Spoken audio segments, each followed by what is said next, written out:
Hello and welcome to RK explains. तो बच्चों, ठोसों के स्ट्रक्चर से संबंधित एक बहुत महत्वपूर्ण टॉपिक आज हम पढ़ने जा रहे हैं, निबिड़ संकुलन, क्लोज पैकिंग। निबिड़ संकुलन या क्लोज पैकिंग का मीनिंग क्या है कि ठोसों में जब अवयवी कण व्यवस्थित होते हैं तो इस तरह से व्यवस्थित होते हैं, एक दूसरे के नजदीक इस तरह से व्यवस्थित होते हैं कि उनके बीच में रिक्त स्थान, खाली जगह कम से कम रहे, न्यूनतम रहे। तो ठोसों में इस प्रकार की जो व्यवस्था है अवयवी कणों की, जिससे उनके बीच में रिक्त स्थान न्यूनतम रहे, इसी को कहते हैं क्लोज पैकिंग। यानी पार्टिकल्स की पैकिंग इस प्रकार से नजदीक है, इस प्रकार से क्लोज है कि खाली जो जगह है वो कम से कम रहे। इसको कहा जाता है निबिड़ संकुलन। और निबिड़ संकुलन से जो स्ट्रक्चर बन के तैयार होती है वो निबिड़ संकुलित संरचना है, क्लोज पैक्ड स्ट्रक्चर है।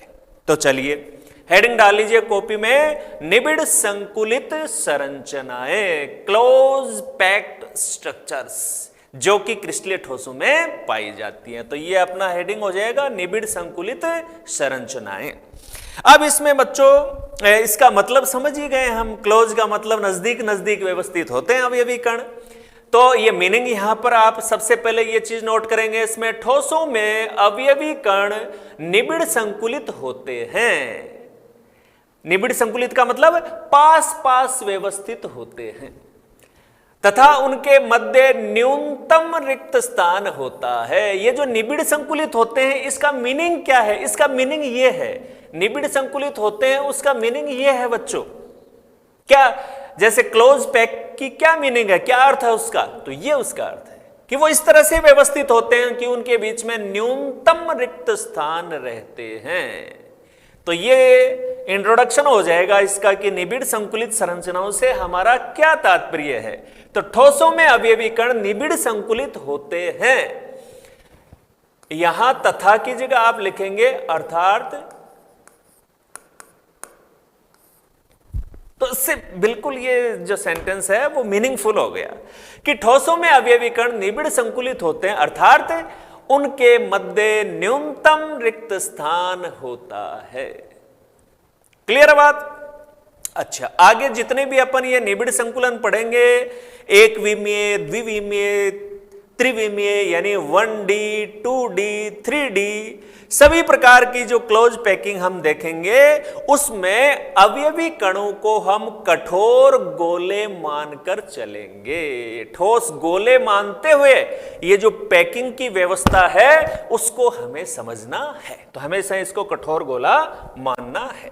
तो इंट्रोडक्शन हो गया अपना। अब उसके बाद पहला पॉइंट क्या इसमें नोट डाउन करेंगे बच्चों कॉपी में आप, एक विमा में निबिड़ संकुलन, क्लोज पैकिंग इन 1D, एक विमा में, एक दिशा में।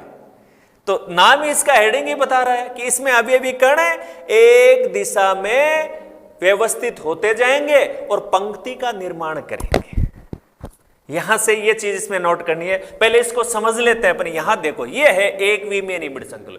तो एक विमीय का मतलब एक दिशा में बढ़ेंगे खाली, जैसे यहां से अपन ने स्टार्ट किया तो सिर्फ एक विमा में, एक दिशा में बढ़ रहा है अपना संकुलन। तो यहां से अपन ने स्टार्ट किया तो जो ठोस गोले हैं अवयवी कण है, देखो एक दूसरे को स्पर्श करते हुए, एक दूसरे को टच करते हुए, अगर अवयवी गोलों को व्यवस्थित करते हुए हम पंक्ति का निर्माण कर लें तो वो एक विमीय हो गया, एक दिशा में होने वाला निबिड़ संकुलन हो गया। तो एक विमीय निबिड़ संकुलित संरचना में गोलों को, उसके बाद यहां से नोट करना आपको, जितना अंडरलाइन किया हुआ है परफेक्टली उसी तरीके से आपको नोट करना है कि एक विमीय निबिड़ संकुलित संरचना में गोलों को एक पंक्ति में, ये देखिए एक पंक्ति में एक दूसरे को स्पर्श यानी टच करते हुए व्यवस्थित किया जाता है। इसका मतलब एक विमीय निबिड़ संकुलन का क्या अर्थ हो गया कि अवयवी कणों से एक पंक्ति का निर्माण करना। अब एक पंक्ति बनेगी तो एक ही दिशा में चलते जाएंगे। तो ठोस गोलों से या अवयवी कणों को एक दूसरे के साथ टच करके हम इस प्रकार से रखें कि उनसे एक पंक्ति बन जाए, उसका नाम हो जाएगा एक विमीय निबिड़ संकुलन। तो ये बात आपको नोट करनी है। उसके बाद, ये नोट करने के बाद आपको इस तरह से ये निबिड़ संकुलन दिखाना है, ये डायग्राम आपको बनाना है। अब यहां पर एक विमीय जो निबिड़ संकुलन है, ये तो सिंपल सी बात है, समझ में आ गया आपने, कोई दिक्कत नहीं है। अब इसमें जो भी हम निबिड़ संकुलन पढ़ते हैं तो उसमें एक चीज अपने जरूर आती है, और वो है उपसह संयोजन संख्या या समन्वय संख्या क्या है उसकी। समन्वय संख्या या उपसह संयोजन संख्या का मतलब होता है कि कोई भी क्लोज पैकिंग है, उसमें एक अवयवी कण अन्य कितने अवयवी कणों को टच कर रहा है, कितने अवयवी कणों के संपर्क में, स्पर्श में है वो संख्या उसकी उपसह संयोजन संख्या होती है। तो इसमें देखो बच्चों, आप किसी भी अवयवी कण को देख लो, जैसे इसको देखा हमने, तो ये कितने को टच कर रहा है, 2 को टच कर रहा है ना। इसका मतलब एक विमीय निबिड़ संकुलन में उपसह संयोजन संख्या कितनी हो गई, 2। यही बात इसमें नीचे नोट की गई है। तो पहले आप ये इंट्रोडक्शन इसका लिखेंगे, उसके बाद ये डायग्राम बनाएंगे, फिर ये नीचे लिखना है अपने को कि इस व्यवस्था में प्रत्येक गोला 2 निकटवर्ती गोलों के संपर्क में होता है, और एक कण निकटतम गोलों की संख्या को ही उसकी उपसह संयोजन संख्या कहते हैं। कण के निकट कितने हैं, उसको टच कितने कर रहे हैं, वही उपसह संयोजन संख्या है। इस प्रकार एक विमीय निबिड़ संकुलित व्यवस्था में उपसह संयोजन संख्या कितनी है, 2। तो 2 चीजें इसमें ध्यान रखनी है अपने को। एक विमीय निबिड़ संकुलन का मीनिंग क्या है, अर्थ क्या है? तो एक विमीय निबिड़ संकुलन का मीनिंग है कि अवयवी कणों से पंक्ति का निर्माण करना। अवयवी कणों के ठोस गोलों को इस प्रकार एक दूसरे से स्पर्श करते हुए इस प्रकार रखें कि उससे एक पंक्ति का निर्माण हो जाए। तो इसमें संकुलन केवल एक ही दिशा में बढ़ता है, इसलिए एक विमीय है। और इसकी जो कोऑर्डिनेशन नंबर है, उपसह संयोजन संख्या है, वो कितनी है, 2। क्यों? क्योंकि इस संकुलन में प्रत्येक गोला 2 अन्य गोलों को स्पर्श करता है, इसलिए इसकी उपसह संयोजन संख्या हो गई 2। क्लियर है बात? बिल्कुल। चलिए आगे बढ़ जाते हैं। इसके बाद अब हमारे पास ऑलरेडी क्या है, पंक्ति। एक पंक्ति है, उसके पास दूसरी पंक्ति रखें, उसके पास तीसरी पंक्ति रखें, तो उससे क्या बन जाएगा, परत। तो पंक्तियों से परत बनाना ही वास्तव में क्या है बच्चों, द्विविमीय निबिड़ संकुलन, क्लोज पैकिंग इन 2D। तो 2 दिशाओं में चलेगा ये कितने दिशाओं में चलेगा, 2 दिशाओं में। कोई भी पंक्ति की बात कर लें अपन, पंक्ति है, उसके देखो इस तरफ दूसरी पंक्ति, फिर दूसरी पंक्ति, इस तरफ भी इसके दूसरी पंक्तियां हैं, तो पंक्ति के पास दूसरी पंक्तियों को रखते जाएं तो परत बन जाएगी। और ये निबिड़ संकुलन 2 दिशाओं में चलता है, इसलिए इसको कहा गया है द्विविमीय, 2 डायमेंशनल, 2D। तो द्विविमीय निबिड़ संकुलित संरचना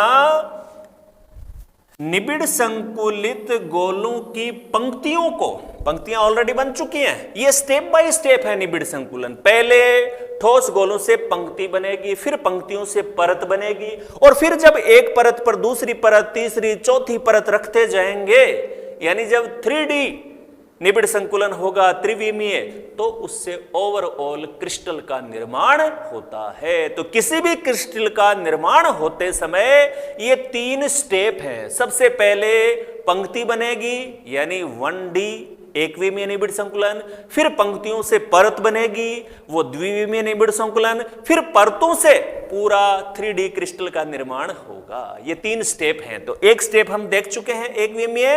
अब दूसरे स्टेप में क्या होगा, पंक्तियों से मिलकर क्या बनेगी, परत। तो निबिड़ संकुलित गोलों की पंक्तियों को एक साथ व्यवस्थित करके, एक पंक्ति, उसके पास दूसरी पंक्ति, उसके बाद तीसरी पंक्ति, तो इस तरह से व्यवस्थित करके, और यहां आप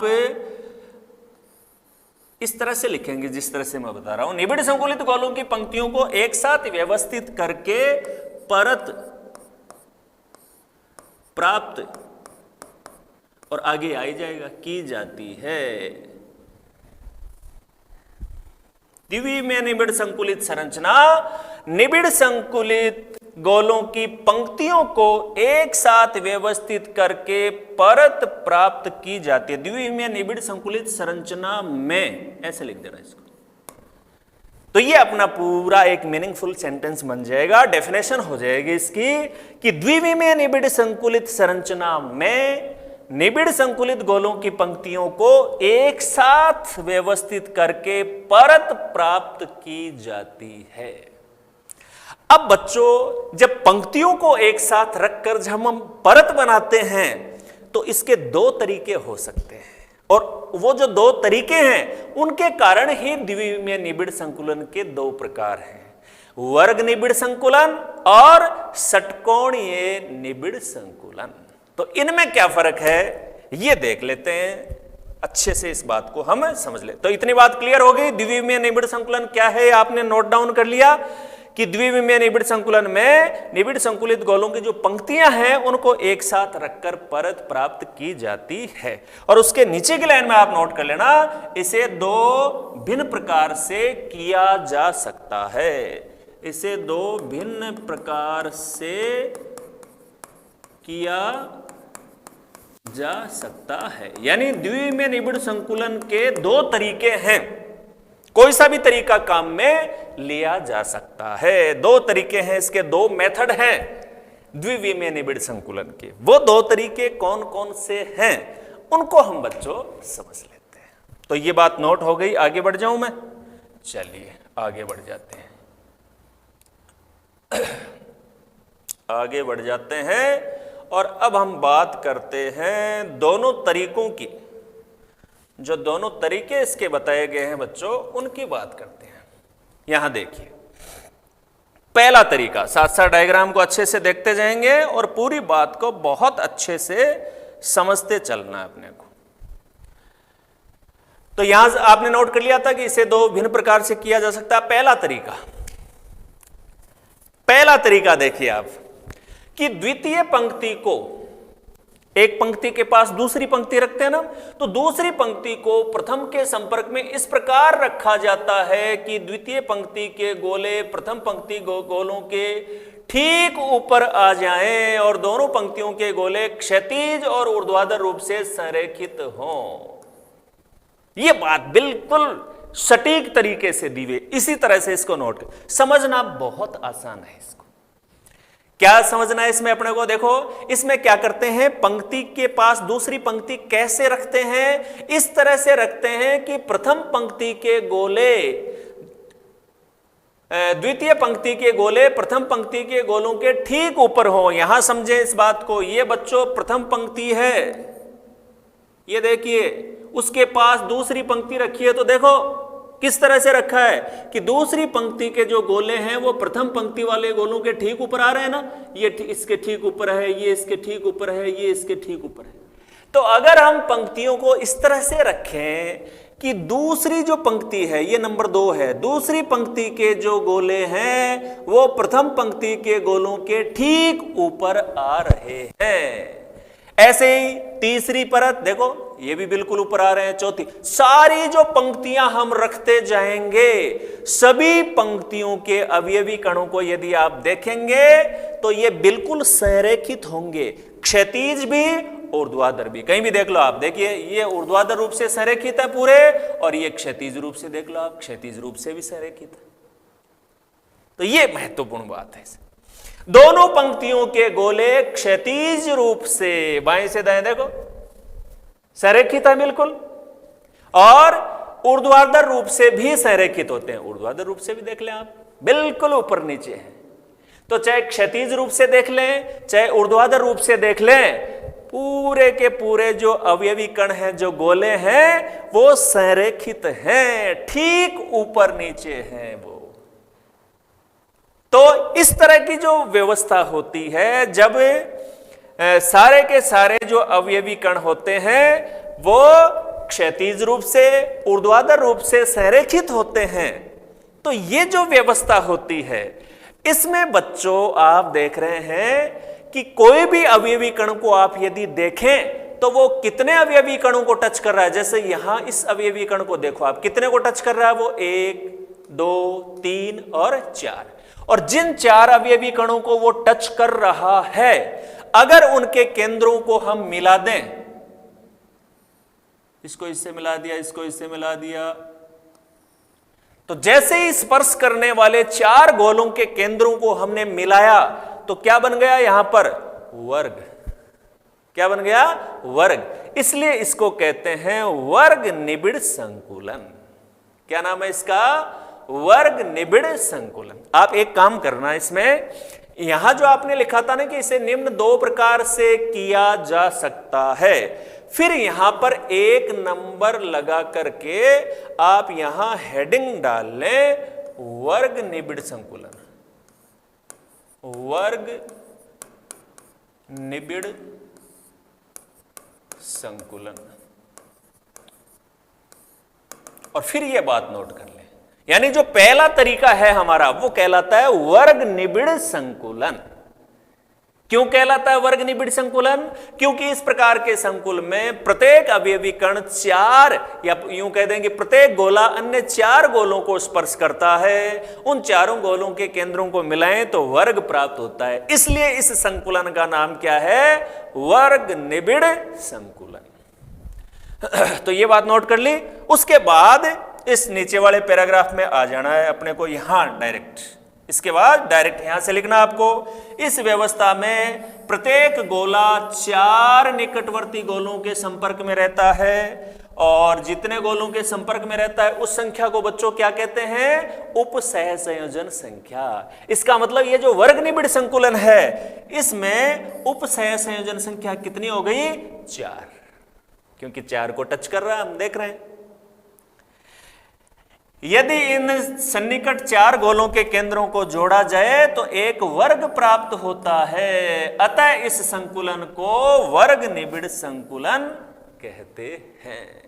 क्या नाम होता है इसका? वर्ग निबिड़ संकुलन।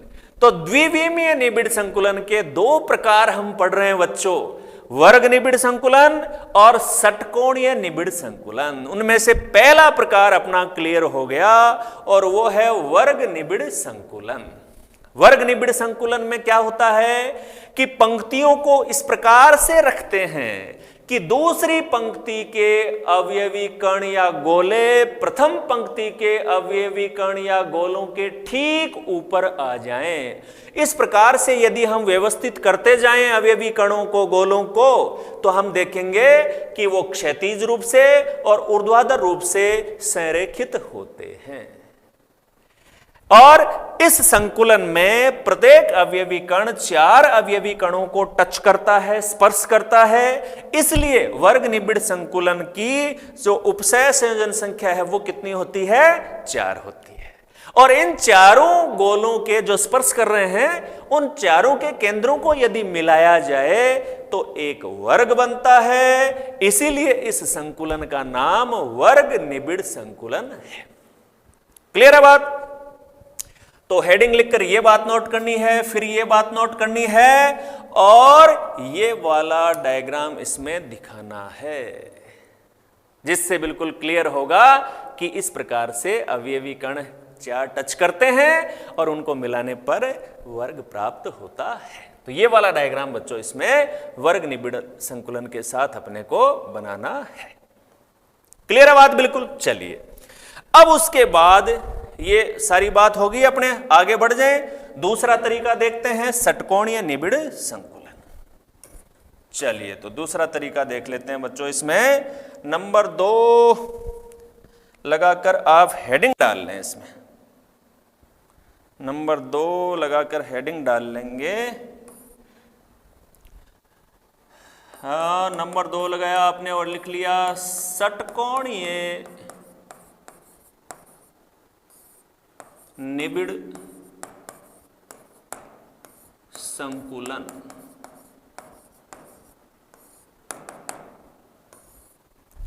षटकोणीय निबिड़ संकुलन, इस तरह से नंबर 2 पे आपको क्या लिखना है? षटकोणीय निबिड़ संकुलन। पहले थोड़ा सा इसको यहां समझ लेते हैं बच्चों कि वर्ग निबिड़ संकुलन में और इस षटकोणीय निबिड़ संकुलन में डिफरेंस क्या है, अंतर क्या है, उस बात को क्लियर करते हैं पहले। तो देखिए यहां पर अब इसमें पहली पंक्ति के पास जब दूसरी पंक्ति को रखा जाता है तो इसमें और इसमें क्या अंतर है, यह समझने वाली बात है। वर्ग निबिड़ संकुलन में तो हमने देखा था पहली पंक्ति पर दूसरी पंक्ति को इस प्रकार से रखा था कि उनके गोले ठीक ऊपर नीचे हैं, बस इस बात में अंतर है।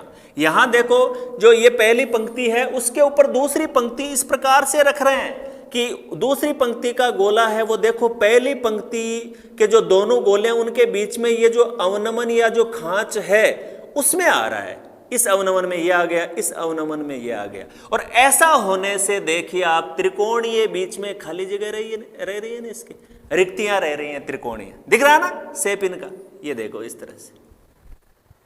तो ये फर्क है इसमें कौन कौन से में, वर्ग निबिड़ संकुलन में और षटकोणीय निबिड़ संकुलन में।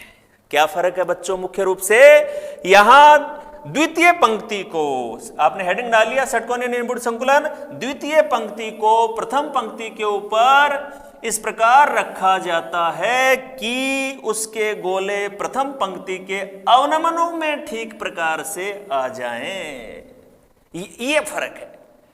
जब द्वितीय पंक्ति के गोले प्रथम पंक्ति के गोलों के ठीक ऊपर आए तब तो बनता है वर्ग निबिड़ संकुलन, और यदि द्वितीय पंक्ति के गोले प्रथम पंक्ति के गोलों के बीच अवनमन में, बीच में जो खांचा है इनके अवनमन, उसमें अगर आते हैं दूसरी परत के अवयवी कण, तो इस प्रकार का संकुलन कहलाता है षटकोणीय निबिड़ संकुलन। क्यों नाम पड़ा इसका षटकोणीय निबिड़ संकुलन?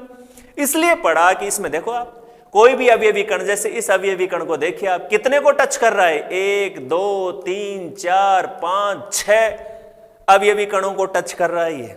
इसका मतलब 6 अवयवी कणों को टच कर रहा है, और उन 6 के केंद्रों को बच्चों यदि हम मिला दें इस तरह से तो षटकोण बन गया, इसलिए इसका नाम हो गया षटकोणीय निबिड़ संकुलन। क्लियर है बात? तो इन दोनों में जो अंतर है वो समझ में आया ना आपके? तो षटकोणीय निबिड़ संकुलन कैसे प्राप्त होता है बच्चों? इसमें हम अवयवी कणों की द्वितीय पंक्ति को प्रथम पंक्ति के ऊपर इस प्रकार रखते हैं कि द्वितीय पंक्ति के अवयवी कण प्रथम पंक्ति के अवनमन या खांचों में आ जाएं। इस तरह से अगर हम व्यवस्थित करते हैं तो प्रत्येक अवयवी कण 6 अवयवी कणों को टच करता है, यानी इसकी उपसय संयोजन संख्या 6 होती है, और इन 6 स्पर्श करने वाले गोलों के केंद्रों को यदि हम मिलाएं तो एक षटकोण बनता है, इसलिए इसका नाम है षटकोणीय निबिड़ संकुलन। तो किस तरह से व्यवस्था करते हैं, ये लाइन इसमें आपने नोट कर ली, उसके बाद ये वाला डायग्राम इसमें अपने को बना लेना है, और फिर आगे बढ़ते हैं। उपसय संयोजन संख्या जहां पर दी हुई है इस ओर बच्चों हम चलते हैं, उपसय संयोजन संख्या की ओर अब हम चलेंगे। ये देखिए,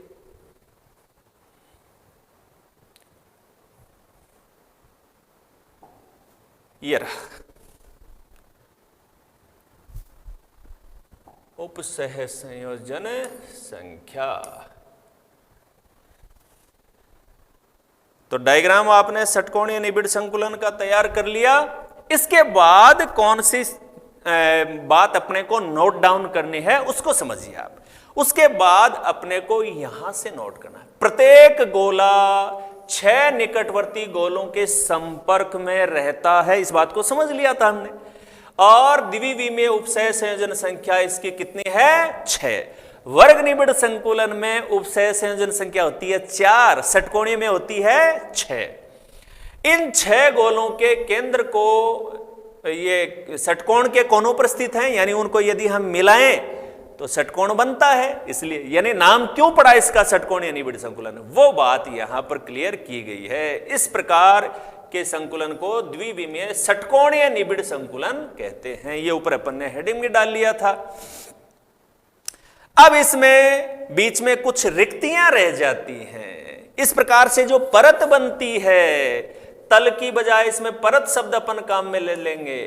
इस परत में कुछ रिक्तियां, रिक्त स्थान हैं जो त्रिकोणीय आकृति की हैं। ये वहां पर आपको क्लियर कर दिया था, बिल्कुल कहीं कोई दिक्कत इसमें अपने को नहीं आएगी।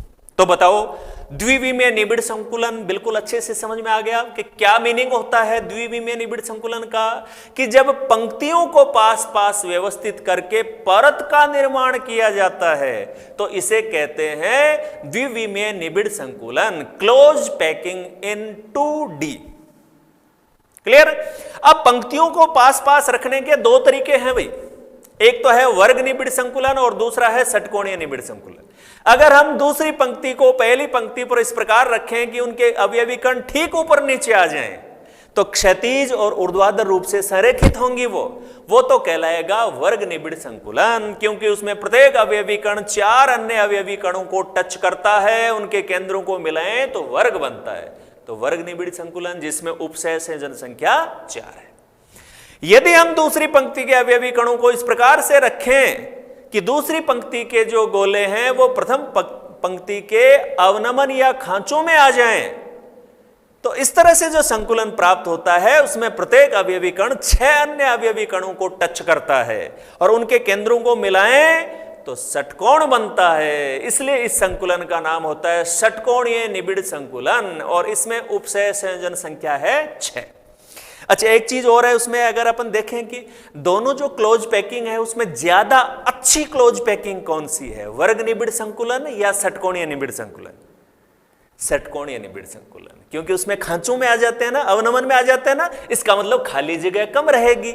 और जिस संकुलन में रिक्त स्थान जितना कम होता है वो संकुलन उतना ही अच्छा माना जाएगा। निबिड़ संकुलन क्लोज पैकिंग का मतलब ही यही है कि बीच में खाली जगह कम से कम छूटे। तो वर्ग निबिड़ संकुलन और षटकोणीय निबिड़ संकुलन में से षटकोणीय निबिड़ संकुलन है वो श्रेष्ठ है।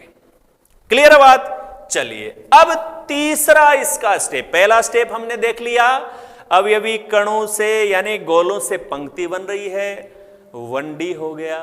पंक्ति से परत बन रही है, वो द्विविमीय 2D हो गया।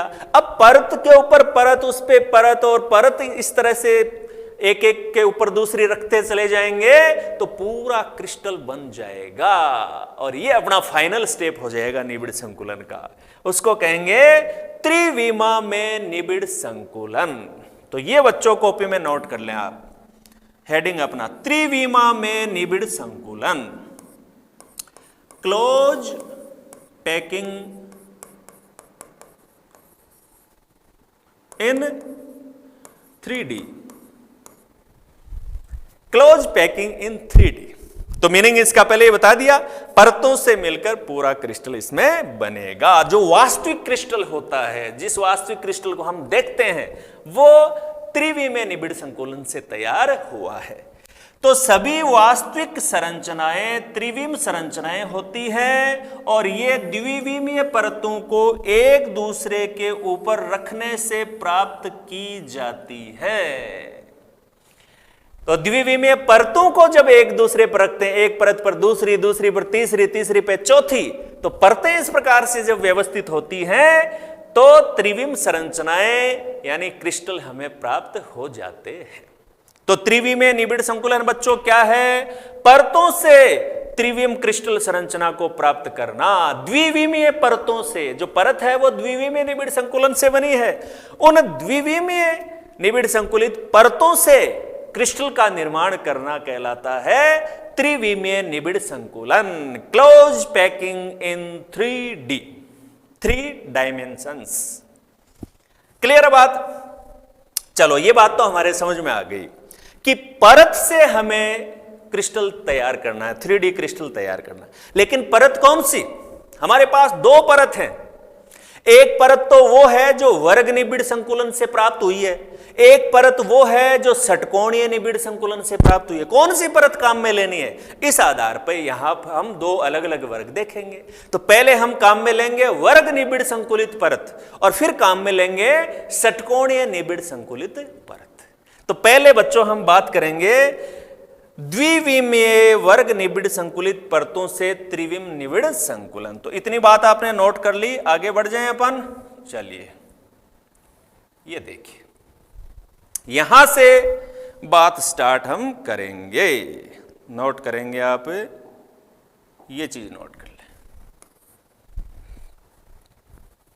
फर्स्ट त्रिविमीय निबिड़ संकुलन में पहली संभावना, और पहली संभावना क्या है कि यदि हम जो परत यूज कर रहे हैं हम क्रिस्टल बनाने के लिए, यदि हमारी परत द्विविमीय जो वर्ग निबिड़ संकुलन है उससे बनी हुई अगर परत है तो क्या गुंजाइश है, देखते हैं। सबसे पहले तो द्विविमीय वर्ग निबिड़ संकुलित परतों से त्रिविम निबिड़ संकुलन, ये बच्चों अपना हेडिंग हो जाएगा। अब आगे की बात, इसमें आगे की बात क्या है, देखो समझना इसको। जब द्वितीय वर्ग निबिड़ संकुलित परत को प्रथम के ऊपर इस प्रकार रखा जाए, एक लेयर है उसके ऊपर दूसरी लेयर को इस प्रकार से रखा जाता है कि ऊपरी परत के गोले प्रथम परत के गोलों के ठीक ऊपर रहें। जो वर्ग निबिड़ संकुलन के टाइम जो पंक्तियों में जो टेक्निक हमने काम में ली थी, सेम वही टेक्निक यहां पर परत में काम में ले रहे हैं बच्चों।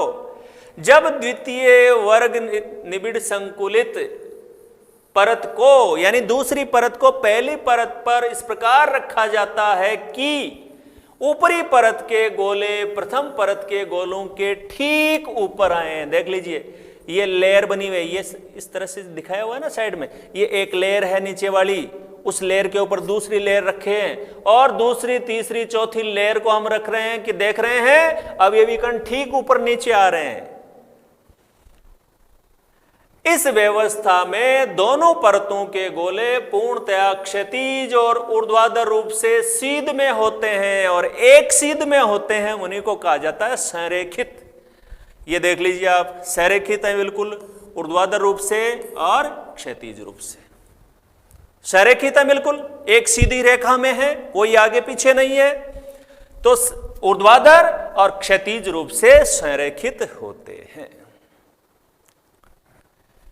अब यदि हम पहली परत को, ये पहली परत है उसको ए अगर हमने मान लिया व्यवस्था के अनुसार, तो हम देख रहे हैं कि दूसरी परत है उसकी व्यवस्था भी बिल्कुल ए जैसी है, सेम है, तो उसको भी ए कहेंगे। तीसरी की भी वही व्यवस्था है, चौथी की भी वही व्यवस्था है।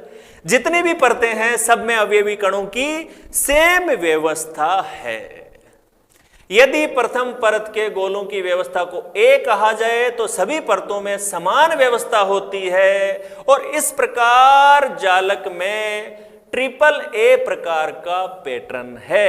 ए ट्रिपल ए पैटर्न है, मतलब कि पहली जो परत है वैसी ही, पहली परत ए है, दूसरी परत की व्यवस्था भी वैसी है, तीसरी परत की व्यवस्था भी वैसी ही है। तो ट्रिपल ए पैटर्न का मतलब क्या हो गया कि सभी परतों की व्यवस्था सेम है, यानी उसमें एक परत के ऊपर दूसरी परत को इस तरह से रखा जाता है कि उनके अवयवी कण या गोले ठीक ऊपर नीचे स्थित होते हैं, क्षैतिज और ऊर्ध्वाधर रूप से संरेखित होते हैं। इस पैटर्न को बच्चों कहा जाता है ट्रिपल ए पैटर्न। तो यह बात नोट करनी है आपको, ये हेडिंग डाल लेना है, द्विविमीय वर्ग निबिड़ संकुलित परतों से त्रिविम निबिड़ संकुलन, और फिर उसमें व्यवस्था लिख लेनी है कि जब द्वितीय वर्ग निबिड़ संकुलित दूसरी द्वितीय वर्ग निबिड़ संकुलित परत को प्रथम के ऊपर इस प्रकार से रखा जाता है कि ऊपरी परत के गोले प्रथम परत के गोलों के ठीक ऊपर रहें, तो इस व्यवस्था में दोनों परतों के गोले क्षैतिज और ऊर्ध्वाधर रूप से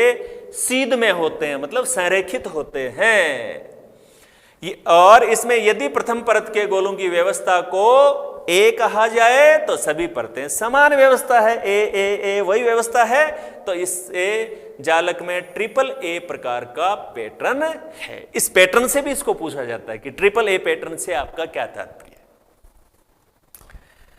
अच्छा, अब लास्ट जो बात इसमें, जो अंतिम इंपॉर्टेंट बात इसमें बच्चों अपने को देखनी है वो क्या है कि इस प्रकार, ये लास्ट की बात बहुत इंपॉर्टेंट है इसमें, इस प्रकार जनित होने वाला जालक, यानी इस तरह से परतों को यदि हम व्यवस्थित करें तो इससे जो क्रिस्टल जालक बनता है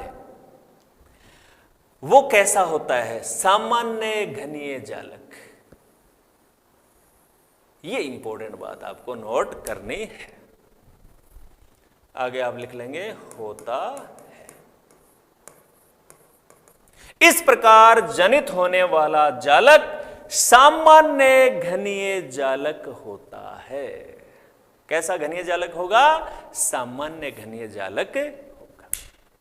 क्लियर है बात यहां तक की? बिल्कुल कहीं कोई दिक्कत नहीं है आपको? ठीक है, तो ये इस तरह से बच्चों पूरा का पूरा क्लोज पैकिंग का जो कंसेप्ट है वो हमने समझा कि क्लोज पैकिंग का कंसेप्ट क्या है। क्लोज पैकिंग का मतलब होता है कि ठोसों में जो अवयवी कण हैं वो इस प्रकार से पास पास व्यवस्थित होते हैं कि उनके बीच में रिक्त स्थान न्यूनतम रहें। इस व्यवस्था का नाम होता है निबिड़ संकुलन, क्लोज पैकिंग। इसके 3 स्टेप हैं। सबसे पहले अवयवी कण मिलकर, उनके जो ठोस गोले हैं वो मिलकर पंक्ति बनाते हैं, वो एक विमीय निबिड़ संकुलन है। फिर पंक्तियों से परत बनती, एक पंक्ति के पास दूसरी, तीसरी, चौथी पंक्तियों को हम व्यवस्थित करते हैं तो परत बनती है, यह कहलाता है द्विविमीय निबिड़ संकुलन। इसके 2 तरीके हमने पढ़े, वर्ग निबिड़ संकुलन और षटकोणीय। फिर जो परत होती है, परतों से बनती है पूरी की पूरी क्रिस्टल की त्रिविमीय संरचनाएं, वो कहलाता है त्रिविमीय निबिड़ संकुलन, क्लोज पैकिंग इन 3D।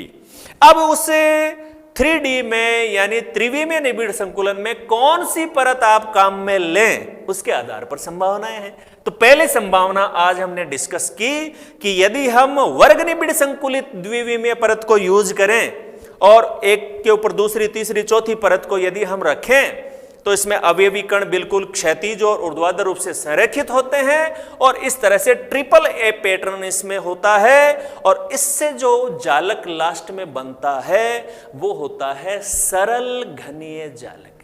ये घनीय जालकों में सबसे सिंपल प्रकार है जिसमें अपने संकुलन दक्षता सबसे कम होती है। आगे चल के हम बात करेंगे, संकुलन दक्षता का एक टॉपिक आएगा, वहां पर इसको पूरा डिटेल से डिस्कस करेंगे। तो पहली संभावना ये हो गई कि ये हम कौन सी परत को काम में लें, वर्ग निबिड़ संकुलित परत को काम में लें। तो आज के लेक्चर में केवल इतना ही। नेक्स्ट जो लेक्चर है उसमें अपन कवर करेंगे कि यदि हम त्रिविमीय निबिड़ संकुलन में षटकोणीय निबिड़ संकुलित परत काम में ले, आज कौन सी पॉसिबिलिटी देखी हमने, जब वर्ग निबिड़ संकुलित परत काम में लेते हैं। तो नेक्स्ट में हम कवर करेंगे कि जब हम षटकोणीय निबिड़ संकुलित परत को काम में लेकर उन परतों को एक दूसरी पर रखकर व्यवस्थित करें तो हमें किस प्रकार के क्रिस्टल जालक प्राप्त होते हैं, ये हम नेक्स्ट वीडियो लेक्चर में कवर करेंगे। तब तक के लिए ऑल द बेस्ट।